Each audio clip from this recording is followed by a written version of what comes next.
भन्नाट रेसिपीमध्ये आपलं खूप खूप स्वागत. मी राजश्री कदम. आज दाखवते तुम्हाला स्वीटकॉर्न भजी. खूप मस्त खायला भजी लागतात. एक कणीस घेतलेलं आहे, ते सोलून घ्यायचं आणि ताजं कणीस आहे आणि सुरीनं पटकन त्याच्या बिया निघतात. फार असं काही वेळ लागत नाही. आता एक बाउलभर ह्या बिया निघालेल्या आहेत मक्याच्या. त्याच्यामध्ये घालू एक मिरची. तिखट तुमच्या आवडीनुसार तुम्ही कमी जास्त करू शकता. लाल तिखट घेतलेले 1 चमचा. आता त्याच्यामध्ये घालू धना जिरा पावडर, चाट मसाला आणि ओवा क्रश करून घेतलेला आहे, ते देखील घालून घ्यायचं, म्हणजे चव छान येते त्याला.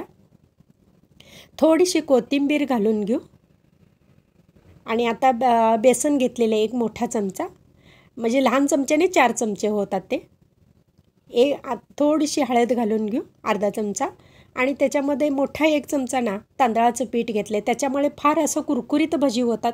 हवं तर तुम्ही कॉर्नफ्लॉवरसुद्धा वापरू शकता तांदळाच्या पिठाऐवजी, पण मी इथं तांदळाचं पीठच वापरलेलं आहे आणि बेसन पीठ.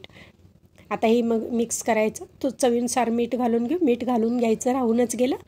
आता थोडंसं चुरायचं, म्हणजे त्यातलं पाणी जे आहे ते सुटायला लागतं आणि सगळ्या मसाला त्याला व्यवस्थित मिक्स होतो.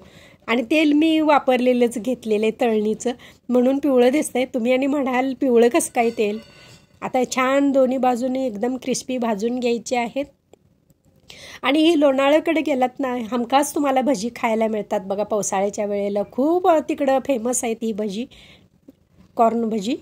आणि आता दोन्ही बाजूनी छान भाजलेले आहेत. काढून घेऊ आता डिशमध्ये. कुरकुरीत एकदम झालेले आहेत आणि गरम गरम खायचं म्हणजे छान लागतात ही भजी. आणि अख्खे बिया घेतल्यानं कसं होतं आहे, असं दाताखाली आले ना, खूप मस्त वाटतात ते खायला आणि सॉसबरोबर छान लागतात ते खायला, मस्त लागतात.